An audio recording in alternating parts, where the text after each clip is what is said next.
क्या आपने कभी सोचा है, महाभारत की सबसे शक्तिशाली स्त्री द्रौपदी, जिसके लिए स्वयं श्री कृष्ण खड़े हो गए, वही द्रौपदी एक दिन रोते हुए बोली, मैं महारानी होकर भी उस स्त्री जितनी महान नहीं जो विदुर की पत्नी है। आखिर ऐसा क्या हुआ था? क्यों हस्तिनापुर की महारानी ने एक साधारण स्त्री के आगे अपना सिर झुका दिया? यह कहानी है अहंकार से भक्ति तक की, राजसी वैभव से सच्चे प्रेम तक की। राजमहल दीपों से जगमगा रहा था। पांडव इंद्रप्रस्थ के वैभव में थे। द्रौपदी महारानी बन चुकी थी। सेविकाएं आदेश की प्रतीक्षा करती, राजा सम्मान देते और पूरा आर्यावर्त उनकी सुंदरता और बुद्धि की चर्चा करता। लेकिन उस रात द्रौपदी के मन में अजीब बेचैनी थी। उन्होंने देखा श्री कृष्ण महल में आए हैं। द्रौपदी प्रसन्न हुई। सखा, आज आप मेरे महल में भोजन करेंगे? श्री कृष्ण मुस्कुराए पर बोले, आज नहीं सखी, मैं पहले किसी और के घर जाऊंगा। द्रौपदी चौंक गई। मुझसे पहले हस्तिनापुर में ऐसा कौन है? श्री कृष्ण ने उत्तर दिया, जहाँ प्रेम अधिक हो वहाँ कृष्ण पहले जाते हैं। श्री कृष्ण राजमहल छोड़कर नगर के साधारण भाग की ओर बढ़ गए। द्रौपदी के मन में जिज्ञासा जागी। वह गुप्त रूप से पीछे पीछे चल पड़ी। कुछ देर बाद श्री कृष्ण एक छोटी सी कुटिया के सामने रुके। वह था विदुर का घर। द्रौपदी हैरान रह गई। राजाओं को छोड़कर यहाँ? विदुर घर पर नहीं थे, केवल उनकी पत्नी थी।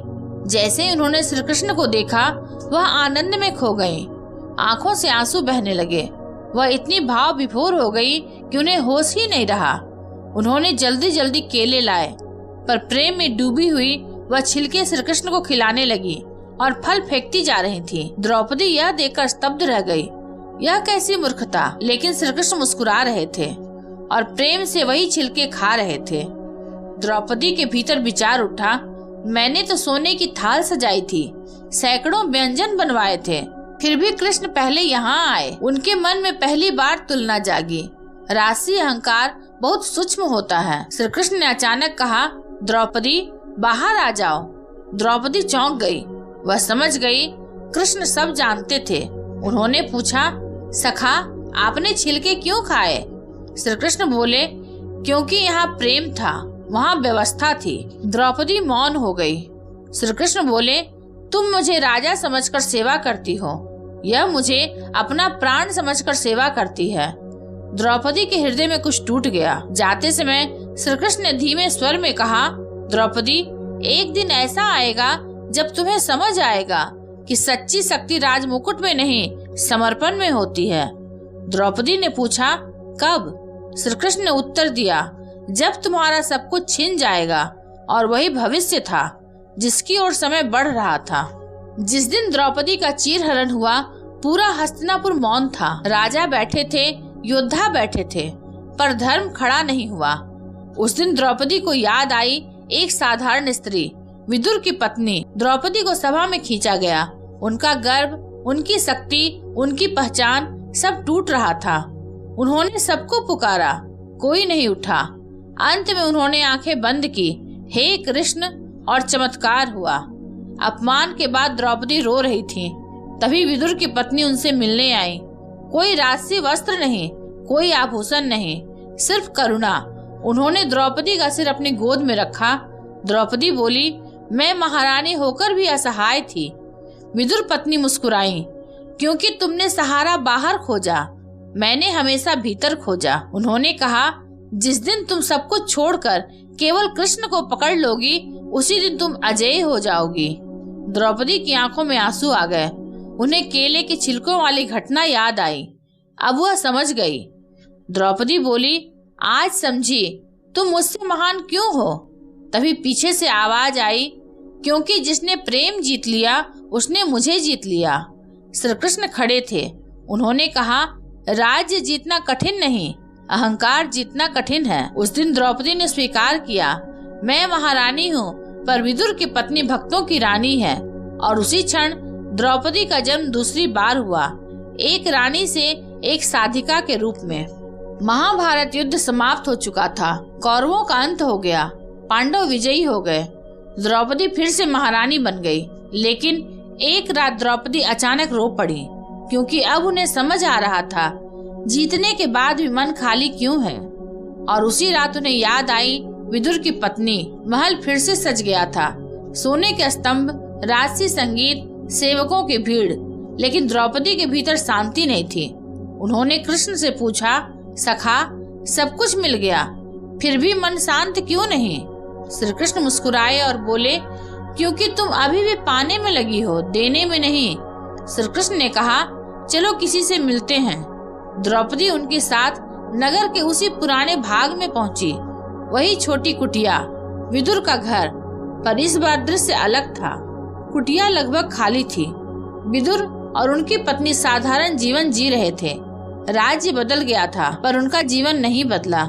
द्रौपदी ने देखा, न सोना, न वैभव, न सेवक, फिर भी उनके चेहरों पर अद्भुत शांति थी। द्रौपदी से रहा नहीं गया। उन्होंने पूछा, माता, आपने कभी राजमहल की इच्छा नहीं की? विदुर की पत्नी मुस्कुराई, जिसके घर कृष्ण आ चुके हों उसे और क्या चाहिए? द्रौपदी मौन हो गई। विदुर की पत्नी बोली, महारानी, युद्ध में आपने सब खोकर कृष्ण को पाया, मैंने सब छोड़कर कृष्ण को पाया। यह सुनकर द्रौपदी के भीतर बिजली सी कौंध गई। दो रास्ते थे, एक दुख से भक्ति तक, दूसरा त्याग से भक्ति तक। द्रौपदी उनके चरणों में बैठ गई। आज समझी, महानता पद में नहीं, स्थिति में नहीं, बल्कि मन की सरलता में है। उनकी आंखों से आंसू बहने लगे। तभी श्री कृष्ण बोले, द्रौपदी, लोग समझते हैं मैंने तुम्हारी रक्षा चीरहरण में की, पर सत्य यह है, जिसके हृदय में अहंकार नहीं होता उसकी रक्षा स्वयं धर्म करता है। द्रौपदी ने पूछा, तो क्या विदुर पत्नी मुझसे श्रेष्ठ है? श्री कृष्ण मुस्कुराए, श्रेष्ठ वह नहीं जो ऊंचे स्थान पर हो, श्रेष्ठ वह है जो मुझे बिना शर्त प्रेम करे। जाते समय द्रौपदी ने पीछे मुड़कर देखा। कुटिया के अंदर दीपक स्वयं जल उठा। कोई हवा नहीं थी, कोई व्यक्ति नहीं।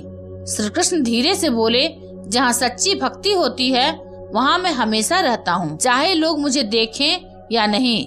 द्रौपदी समझ गई। श्री कृष्ण महल में अतिथि थे और उस कुटिया में निवासी।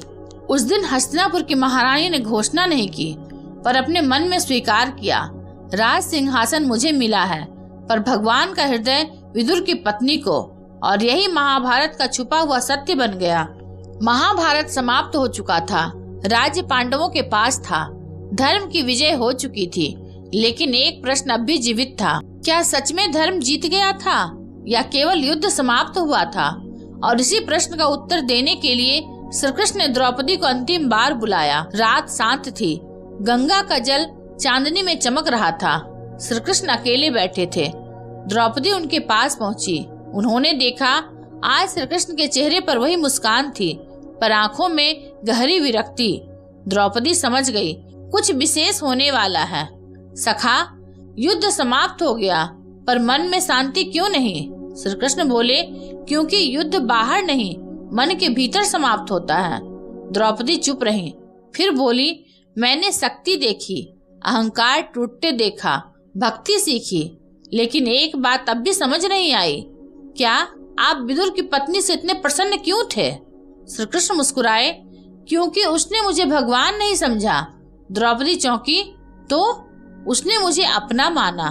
श्री कृष्ण बोले, द्रौपदी, संसार में 3 प्रकार की भक्ति होती है। संकट की भक्ति, जब दुख आता है लोग भगवान को पुकारते हैं, जैसे द्यूत सभा में तुमने मुझे पुकारा। कर्तव्य की भक्ति, जब लोग नियम से पूजा करते हैं, जैसे राजमहलों में होती है। प्रेम की भक्ति, जहाँ भक्त भूल जाता है कि सामने भगवान है। विदुर की पत्नी तीसरी भक्ति जानती थी। द्रौपदी की आंखें नम हो गई। श्री कृष्ण बोले, जब उसने केले के छिलके खिलाए वह भूल गई कि क्या सही है क्या गलत। उसे केवल प्रेम याद था, और जहाँ प्रेम पूर्ण होता है वहाँ मैं नियम नहीं देखता। श्री कृष्ण अचानक उठे। उन्होंने द्रौपदी से कहा, आज तुम भी वही सीखोगी। उन्होंने एक साधारण पात्र में भोजन रखा। इसे स्वयं अपने हाथों से किसी भूखे को खिलाओ, बिना यह सोचे वह कौन है। द्रौपदी नगर में निकली, पहली बार बिना रानी के आभूषणों के। उन्होंने एक वृद्ध स्त्री को देखा, कमजोर, भूखी। द्रौपदी ने प्रेम से भोजन दिया। वृद्ध स्त्री मुस्कुराई और अचानक उसका रूप बदलने लगा। द्रौपदी स्तब्ध रह गई। वह स्वयं श्री कृष्ण थे। श्री कृष्ण बोले, आज तुमने सेवा नहीं की, प्रेम किया। अब तुम समझ गई विदुर की पत्नी महान क्यों थी। द्रौपदी की आंखों से आंसू बह निकले। श्री कृष्ण ने आकाश की ओर देखा और कहा, समय आ गया है, अब मैं भी जाने वाला हूँ। द्रौपदी घबरा गई। सखा, श्री कृष्ण बोले, जब जब लोग प्रेम भूलेंगे तब तब यह कहानी उन्हें याद दिलाएगी। भगवान महलों में नहीं, हृदय में रहते हैं। उस दिन द्रौपदी ने राज सिंहासन पर बैठकर नहीं, अपने हृदय में प्रण लिया, मैं अब महारानी नहीं, मैं भी एक भक्त हूँ। और उसी क्षण महाभारत की सबसे बड़ी विजय हुई, अहंकार की हार। अगली वीडियो आप कौन सा देखना चाहेंगे, कमेंट में अवश्य बताएं। अगर आपको यह कहानी पसंद आई हो तो इसे लाइक, शेयर और सब्सक्राइब अवश्य करें। धन्यवाद।